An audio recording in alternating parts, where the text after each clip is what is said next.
TV.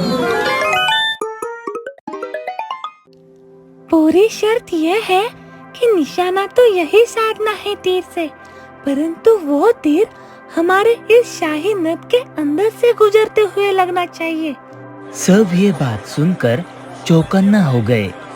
फिर एक के बाद एक राजकुमार आए और सब ने निशाना साधने की कोशिश की, पर कोई भी उस शाही नद से निशाना साध ना सका। ये देख राजकुमारी और महाराज रणधीर दोनों नाराज हो गए। इसके बाद तो महाराज की चिंता और भी बढ़ गई। वो अपने कक्ष में ही ज्यादा वक्त बिताने लगे। एक समय राजकुमारी के दिमाग में एक बड़ी जिद करने की खुराफत जगी। उन्होंने पिताजी यानी महाराज रणधीर से एक प्रस्ताव रखा और जिद में कहने लगी, पिताजी, आप कितने बूढ़े हो गए हो, अब आप मुझे बिल्कुल भी पसंद नहीं, तो आप ये राज्य छोड़कर चले जाएं। अब उम्र के कारण वैसे भी आपको ये राज्य संभालना मुश्किल जा रहा है। ये सुन महाराज को बड़ा आघात लगता है और वो कहते हैं, कैसी जिद है? और बेटी, ये मेरे राज्य का क्या होगा? ऐसी क्यों बात कर रही हो आप? माना मैंने आपकी हर जिद पूरी की, पर यह कौन सी जिद है राजकुमारी? तभी राजकुमारी अपनी जिद हर बार की तरह पकड़ते हुए बोली, बस, मैंने बोल दिया ना तो बोल दिया। हर बार की तरह मेरी ये जिद भी पूरी होनी ही चाहिए पिताजी। मुझे इस राज्य में कोई भी बूढ़ा इंसान नहीं चाहिए, बस जवान और बच्चे ही चाहिए इस राज्य में। इतना कहते ही राजकुमारी वहां से शिकार पर चली जाती है। जाते जाते ये भी कहती है, मेरे आने तक आप चले जाए तो बहुत अच्छा होगा पिताजी। ये बात सुनते ही महाराज बहुत निराश और अकेले हो जाते हैं। ये बात सुनने के बाद उनकी तबीयत और भी खराब होने लगती है। ये सारी बात उनके मंत्री सुन लेते हैं। उन्हें भी बहुत दुख हो जाता है। तभी महाराज बोलते हैं, कोई बात नहीं मंत्री जी, हमारी राजकुमारी की ये जिद भी हम पूरी करेंगे। बस आपको मेरी थोड़ी सहायता करनी होगी इसमें। कहिए महाराज, मैं आपकी सेवा करने के लिए तो हूँ, परंतु राजकुमारी के इस जिद ने सारी हदें ही पार कर दी। तभी अचानक महाराज को चक्कर आ गई और वो गिर पड़े। मंत्री जी गुप्त रास्ते से महाराज को वेद कक्ष में लेकर गए। वहां जाते ही वेद को जल्द ही इलाज करने के लिए कहा गया और ये बात किसी को भी कानों कान तक पता नहीं चलनी चाहिए, ऐसा मंत्री जी ने वैद्य को कह दिया। और वहां से राज्य में सब ठीक ठाक है कि नहीं वो देखने के लिए वहां से चले गए। वही दूसरे वैद्य जी ने महाराज का अच्छे से इलाज कर दिया और उन्हें आराम करने की सलाह दी। थोड़ी देर बाद वैद्य जी कुछ काम से बाहर जाते हैं। वो जाते जाते मंत्री को बोलते हैं, महाराज अभी सुरक्षित है, वो थोड़ा आराम करेंगे तो सब ठीक हो जाएगा। अब मैं थोड़ी जड़ी बूटी के लिए बाहर जा रहा हूँ, आप उन्हें देखकर आ सकते हो।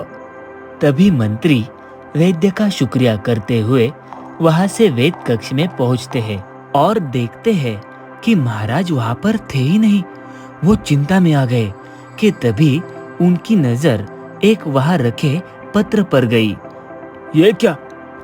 उस पत्र में लिखावट महाराज की थी, जिसमें लिखा था, मंत्री जी, मेरे राज्य की रक्षा करना और हमारी प्यारी राजकुमारी की भी।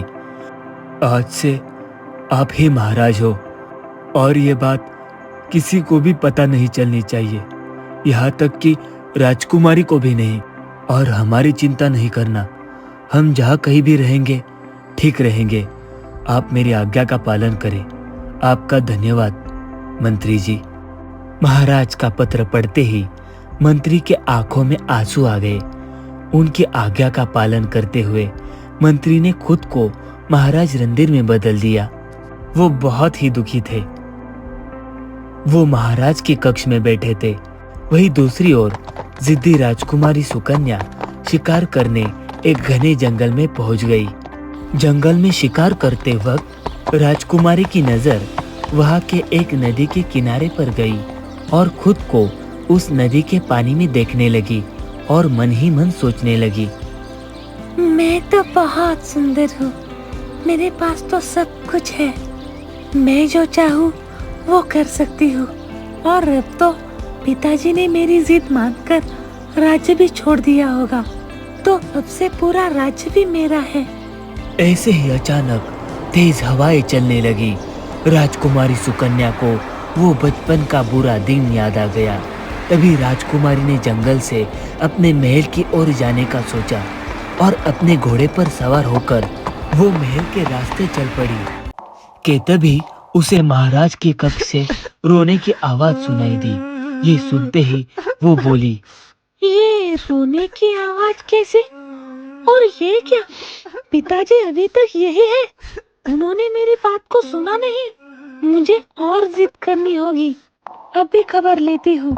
ऐसा सोच वो महाराजा रणधीर के कक्ष आ पहुंची और क्रोध में कहने लगी, पिताजी, अभी तक आप यही हो?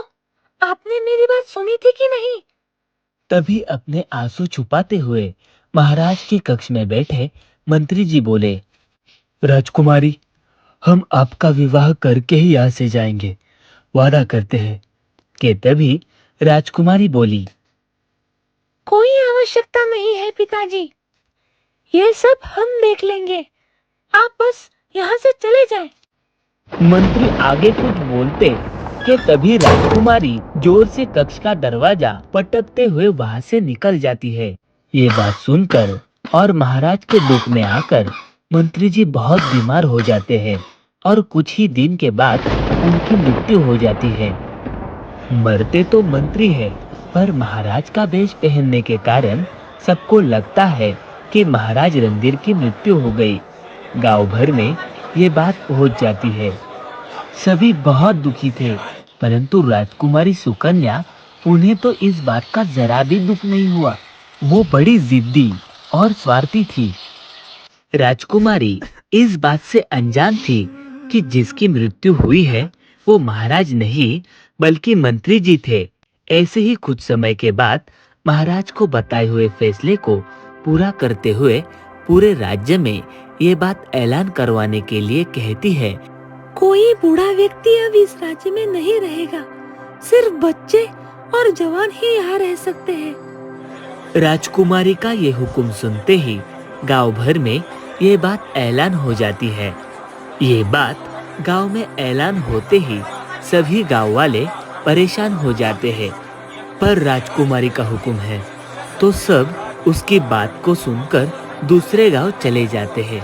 कुछ ही लोग अब उस गांव में रहते थे। राजकुमारी अपनी जिद से पूरे गांव वालों को परेशान कर देती है। दूसरी ओर से सोनगढ़ के राजकुमार अपने मन पसंदीदा घोड़े पर सवार होकर शिकार पर निकलता है। वो अपने राज्य से निकलकर पास वाले राज्य के एक घने जंगल में पहुंच जाता है। जंगल काफी बड़ा और घना रहता है। बड़े बड़े फल के पेड़, अजीब डालियों वाले जंगली पेड़। ये देख राजकुमार सात्विक मन ही मन सोचते हुए, क्या जंगल है, यहाँ जरूर मुझे कोई शिकार मिल ही जाएगा, कि उसे कुछ आवाज सुनाई देती है। राजकुमार सात्विक फौरन ही अपने तीरंदाज के साथ घोड़े से नीचे उतर गए। उन्हें पता चल गया कि जरूर आसपास कोई अच्छा शिकार है। वो अपनी चौकन्नी आंखों से तीरंदाज के साथ आसपास देखते हैं तो उन्हें एक सुंदर हिरन दिखाई देता है। वो हिरन पर निशाना साधते हैं कि तभी हिरन वहां से भाग जाता है और तीर एक बूढ़े आदमी को लग जाता है। तभी राजकुमार बोलते हैं, अरे ये मैंने क्या कर दिया। उस बूढ़े आदमी को बाजू में तीर लगने से काफी खून बहने लगा। ये देख राजकुमार सात्विक उनसे माफी मांगने लगे और बोले, मैंने ये जानबूझकर नहीं किया, मुझे क्षमा करें। तभी बूढ़े आदमी ने बड़ी ही शांति से राजकुमार से कहा, कोई बात नहीं बेटा। के तभी राजकुमार सात्विक बड़े ही आश्चर्य से उन्हें पूछते हैं, आप कौन और इस घने जंगल में अकेले। तभी वो बूढ़ा आदमी उसे कहता है, हाँ, यही पास में मेरी एक छोटी कुटिया है, चलो वहां चलकर बात करते हैं, क्योंकि यहाँ बहुत सारे जंगली जानवर भी है। हाँ जरूर, वही मैं आपके घाव पर जड़ी बूटी भी लगा दूंगा। मैं बहुत शर्मिंदा हूँ। कोई बात नहीं, इसमें तुम्हारी कोई गलती नहीं है, आप चलो। ऐसे ही राजकुमार सात्विक और उनका घोड़ा चेतक दोनों उस बूढ़े आदमी के कुटिया में पहुंच जाते हैं। तभी राजकुमार सात्विक उनके घाव पर जड़ी बूटी लगाते हुए बोले, पर अभी तक आपने ये नहीं बताया कि आप इस घने जंगल में अकेले रह क्यों रहे हो। तभी बूढ़ा आदमी बोला, मैं यही पास के गांव संग्रामपुर का हूँ। वहाँ की राजकुमारी सुकन्या जो बहुत ही घमंडी और जिद्दी है, उसी की वजह से आज मैं यहाँ हूँ। इतना बोलते ही उनके आंखों में आंसू आ गए। ये देख राजकुमार सात्विक बोले, राजकुमारी की वजह से? वो कैसे? तभी बूढ़ा आदमी कहता है, राजकुमारी ने सबका जीना बुरा किया है। उन्हें अपने राज्य में बस जवान और बच्चे लोग ही चाहिए। कोई भी बूढ़ा आदमी उनके राज्य में नहीं रह सकता। तभी राजकुमार गुस्से में कहते हुए, अरे ऐसे कैसे वो कर सकती है? क्या उनके माता पिता भी इसमें शामिल है?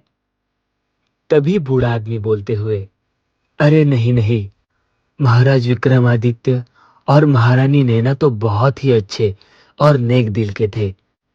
प्रजा का हमेशा भला ही किया है उन्होंने। तभी राजकुमार बोलते हुए, तो इस बार क्या हुआ? उन्होंने राजकुमारी के इस बात पर कुछ किया नहीं? के बूढ़े आदमी ने दबी हुई आवाज के साथ कहा, काश आज वो लोग जिंदा होते तो राज्य की ये हालत नहीं होती। परंतु मेरे ख्याल से तो अच्छा ही हुआ कि वो अब इस दुनिया में नहीं है। होते तो शायद राजकुमारी उनके साथ भी यही करती, फिर तो वो जीते जी ही मर जाते। इतना घमंडी और जिद्दी मैंने आज तक किसी को भी नहीं देखा। और ये ढोल नगाड़े की आवाज कहाँ से आ रही है? तभी बूढ़े आदमी ने कहा, ये वही जिद्दी राजकुमारी के राज्य संगमपुर से आ रही है, जहाँ उनके विवाह का स्वयंवर चल रहा है। दूर दूर से कई राजकुमार आए, परंतु सब उनकी अजीब शर्त और जिद के सामने हार गए। शर्त? कैसी शर्त? राजकुमार सात्विक बोलते हुए। तभी बूढ़े आदमी ने कहा, ये शर्त तुम ना जानो तो ही अच्छा होगा बेटा। वैसे तुम कौन हो? तुमने अभी तक बताया नहीं। तभी राजकुमार सात्विक बोले, कोई बात नहीं, फिर से मुझे एक बार माफ करना, जो मेरी वजह से आपको दुख पहुंचा। और रही बात शर्त की, वो मैं खुद जानकर उसे पूरा करूंगा। आप अपना ख्याल रखें बाबा। ऐसा कहकर राजकुमार अपने घोड़े चेतक पर सवार हो गए। तो दोस्तों, क्या लगता है आपको, राजकुमार सात्विक राजकुमारी सुकन्या की शर्त जान पाएगा? और अगर शर्त जान गया तो क्या राजकुमार सात्विक ये शर्त पूरी करेगा? क्या राजकुमारी सुकन्या अपनी जिद छोड़ देगी? ये जानने के लिए हमारे गुगलू टीवी चैनल के साथ जुड़े रहें और आपके जवाब हमें कमेंट्स में जरूर बताएं। और अगर आपने इस कहानी का पहला पार्ट नहीं देखा तो पहला पार्ट हमारे गुगलू टीवी चैनल पर जाकर जरूर देखो और हमें बताओ आपको कैसा लगा। धन्यवाद। हेलो दोस्तों, कहानी आपको पसंद आई हो तो गुगलू टीवी को लाइक करें, सब्सक्राइब करें और बेल आइकन को दबाएं और अपने दोस्तों के साथ शेयर करें। बाय।